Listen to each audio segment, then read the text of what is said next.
Tuloy-tuloy naman ang misa sa Minor Basilica and National Shrine of Jesus Nazareno habang naghihintay sa pagdating ng andas. Ang detalye sa balitang pambansa ni Vel Custodio ng PTV Manila. Live, Vel.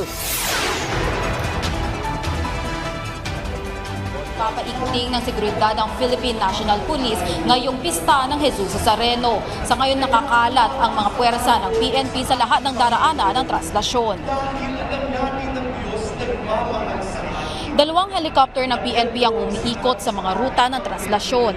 Tila nagmarcha rin ng pulis sa Quinta sa dami ng nakadeploy na otoridad. Bukod sa pulis, nakaantabay rin ang Bureau of Fire Protection at Fire Volunteers. Nakadeploy rin ang mga ambulansya para sa kakailangang paunang medical assistance. Samantala, habang kasalukuyang nasa San Sebastian Church ang andas para sa dungaw, nakakalat din ang mga tao sa Quinta. Kanya-kanyang pwesto sa kalsada ang mga tao.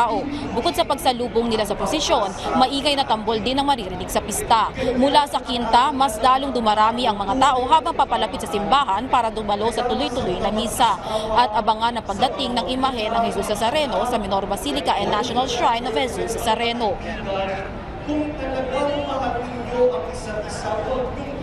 Joshua, sa ngayon nagdagsa pa rin ang mga tao dito sa Plaza Miranda, lalo na paglabas sa Quezon Boulevard.